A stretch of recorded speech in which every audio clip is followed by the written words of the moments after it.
trouble with my biomorphs is that they're trapped on the computer screen and so have to be selected by human whim. I longed for a way of making the genes in the computer reach out and control something in the real world that really mattered.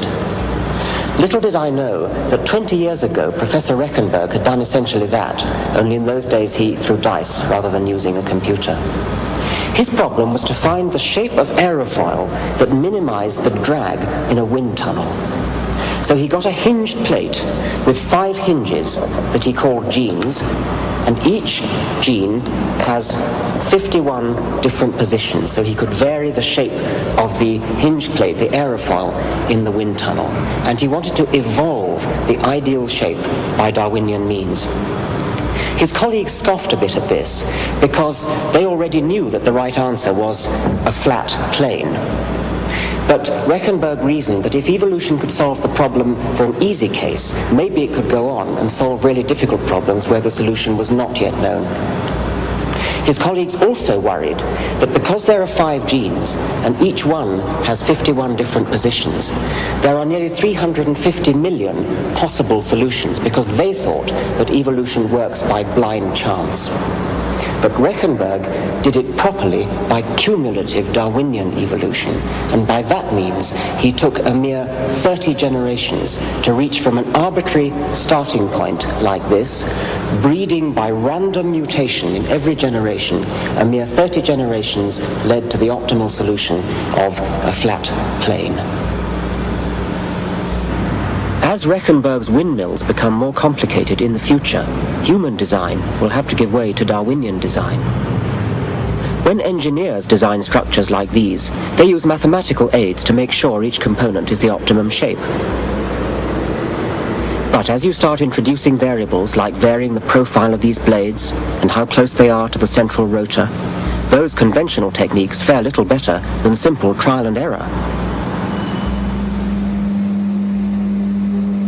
But evolution, the blind designer, using cumulative trial and error, can search the vast space of possible structures in Rechenberg's equivalent of biomorph land and find the best. Now evolution is taking off all over West German industry. It's used to design electrochemical technology for sharing and motorcar components for Mercedes-Benz. Even the West German army use it in the design of the Leopard tank. And the blind designer is evolving strip lighting, fan blades, and electrical switches for the German industrial giant Siemens. And it's even reckoned to be one of the little secrets behind the success of this. Vorsprung durch Technik, as they say in Germany. And when you think about it, keeping ahead through leaps in technology isn't a bad slogan for Darwinism, or Evolutionstechnik, as they say in Germany. Here's another problem. Imagine a number of points on the periphery of some network, 16 say. They all have to be supplied with gas or liquid from a single main supply line. They could be outlets in a chemical factory, or even air sacs in a lung. Well, here's one suggestion. Let the pipe split immediately into 16. Now start the pump. There's enormous back pressure. What we want is a smooth flow using minimum pressure and far less tubing than this. Ingo Rechenberg turned evolution strategy loose on the problem.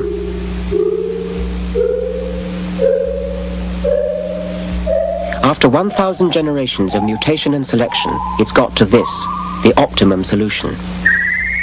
Now, what's interesting about that is its agreement with this, the large intestine of a dog, with the ramifying branches of the main artery that supplies blood to the intestine wall. Now let's superimpose the evolutionary solution. Evolution in the computer and evolution and development in nature have converged on the same idea from billions of possible solutions. QED. Above all, evolution is about adapting to changing circumstances.